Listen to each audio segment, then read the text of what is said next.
నమస్కారం, చరణ్ టీవీకి స్వాగతం. కష్టసాధ్యమైనా సరే నేను పోరాడుతా. జహీరాబాద్ చక్కెర ఫ్యాక్టరీని తెరిపిస్తా. పోరాడితే పోయేదేముంది, బానిస సంఖ్యలు తప్ప. ప్రముఖ సంఘ సేవికుడు ఎన్ఆర్ఐ గుర్రపు మచ్చేందర్. అసాధ్యంను సుసాధ్యం చేసి చూపిస్తాం. యువత తలుచుకుంటే విజయం తలవంచక మారదు అన్న సిద్ధాంతం అన్నగారిది. నారాయణఖేడ్ నియోజకవర్గంలో యూత్ ను చైతన్యం చేస్తున్న నారాయణఖేడ్ నియోజకవర్గం కల్హేర్ మండలం మాద్రి గ్రామానికి చెందిన గుర్రపు మచ్చేందర్ మెదక్ జిల్లా నర్సాపూర్ BVRIT ఇంజనీరింగ్ కళాశాలలో ఇంజనీరింగ్ పూర్తి చేసిన ఆయన ప్రజాసేవే లక్ష్యంగా ముందుకు పోతున్నారు.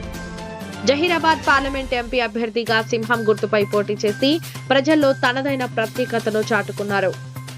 ఓటమి పాలైనప్పటికీ గుర్రపు మచ్చేందర్ ఎన్ఆర్ఐ ఫౌండేషన్ ద్వారా స్వచ్ఛంద సేవా కార్యక్రమాలు కొనసాగిస్తూనే ఉన్నారు. నారాయణఖేడ్ నియోజకవర్గంలోని అన్ని మండలాల్లో, గ్రామాల్లో లక్షలాది రూపాయల సొంత డబ్బులతో ప్రజలకు సేవలందిస్తున్నారు.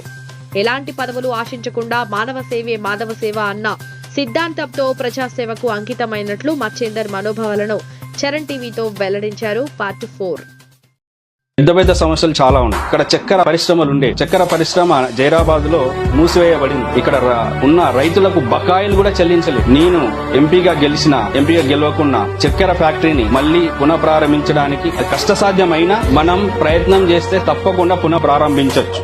అంతేకాకుండా ఎవరైతే రైతులకు బకాయిలు ఏవైతే ఉన్నాయో వాటిని మిత్తితో సహా వాళ్ళకు పే చేయించడం కోసం నేను శాయశక్తిలా కృషి చేస్తాను.